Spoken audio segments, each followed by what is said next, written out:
Hello Planeswalkers! Andrew here, bringing you the first of two versions of a Livaan, Cultist of Tiamat deck.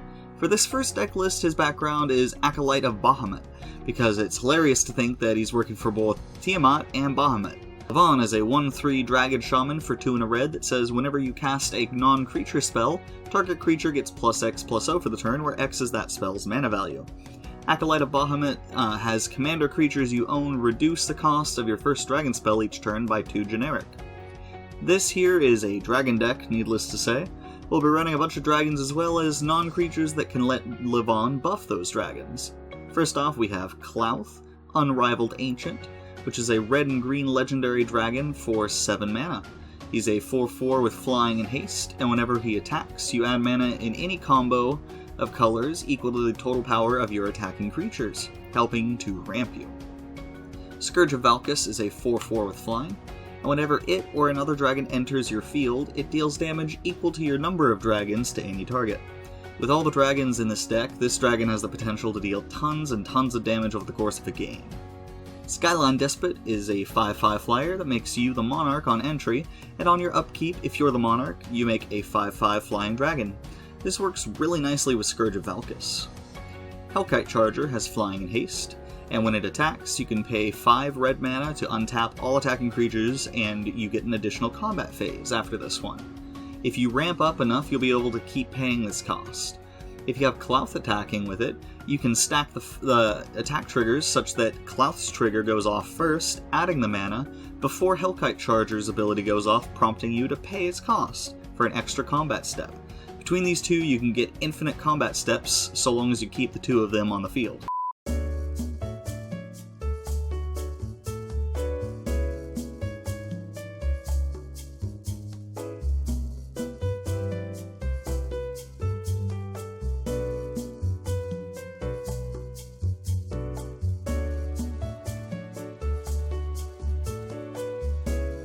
Wrathful Red Dragon is a 5/5 flyer that says whenever one of your dragons is dealt damage, it deals that much damage to any non-dragon target.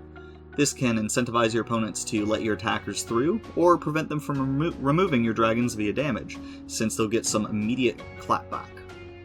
Trakuseth, Maw of Flames, is a 7/7 flyer that hits any target for 4 whenever it attacks, and then it hits up to 2 other targets with 3 damage. This can remove blockers before they get to block. If you choose to run Wolfgar of Icewind Dale, you can double up Trakuseth, Hellkite Charger, and Klauth's attack triggers. Mirrorwing Dragon is a 4/5 flyer, and whenever it's the only target of an instant or sorcery, that player copies that spell for each other creature they control that spell could target, and each copy targets a different creature. Since his ability isn't optional, it makes it very problematic for an opponent to try and remove Mirrorwing, since it would copy the removal spell and hit every one of their creatures that it could target.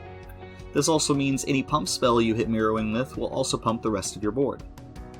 Lathless, Dragon Queen, is a 6/6 flyer that makes a 5/5 dragon whenever another non-token dragon enters your field. If you'd like, you can run Panharmonicon to double up these triggers, as well as Impact Tremors and or Warstorm Surge to get extra bang for your buck. With all 4 of these cards out, dropping 1 dragon will let you hit 2 targets for damage equal to its power, hit each opponent for 2, create 2 5/5 dragons, then hit another 4 targets for 6 damage each, and hit each opponent for 4 damage. It's nutty, and it's pretty hard for your opponents to deal with. Leyline Tyrant prevents your red mana from draining, and when it dies, you may pay any amount of red mana to have it deal that much damage to any target. With all those red dragons, you might be wondering how important the green in this deck really is. Well, that's pretty easy. It helps us ramp. So naturally, I'm starting the ramp section with Firemind Vessel, a colorless artifact. It enters tapped and taps for 2 mana of different colors. I don't see any real reason why you wouldn't always just add Gruul, but the option is there. Gruul Signet can be paid into and tapped for a red and a green, pretty classic red-green mana rock. Kodama's Reach searches up 2 basic lands, letting you put 1 on the field, tapped, and the other into your hand. 3 Visits searches up a forest and puts it onto the field. Sol Ring is a classic mana rock. Farseek can grab you a land that has a basic land type other than forest.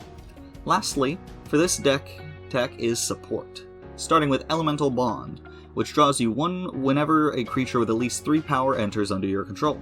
This will trigger off of just about every dragon you run, and it's another reason to run Panharmonicon. Shared Animosity is an enchantment that says whenever a creature you control attacks, it gets +1/+0 for the turn for each other attacking creature that shares a type with it. So, dragons. This is another effect that Wolfcar can double up. Crucible of Fire gives your dragons +3/+3. Pretty simple, makes all your stuff bigger. Toski, Bearer of Secrets, is a good way to draw some cards, since he's indestructible and draws you a card whenever one of your creatures hits an opponent. Urabrask, Heretic Praetor, is another good way to draw some cards, adding an impulse draw to the start of each of your turns and turning your opponent's first draw on each of their turns into impulse draws. So I wrote onto the script, we now reach the real meat potatoes to the meat. I think I meant to write, we now reach the real potatoes to the meat that is the dragon base of the deck. But, meat potatoes, we now reach the meat potatoes that goes to the meat of the dragon base of the deck. Cat, you can leave this in if it's funny. Oh my god. Okay. Those potatoes, those meat potatoes, are Dragon's Approach. A lot of Dragon's Approach. These hit our opponents, trigger Livaan, letting you buff a creature by 3, and they can grab you a dragon if you cast one and exile it and 4 other copies from your grave. Rites of Flourishing lets everyone draw an extra card and play an extra land on each of their turns. And that's about all I wanted to touch on for this deck. It's just dragon good stuffs with your commander making your dragons cheaper and buffing your dragons whenever you cast Dragon's Approach.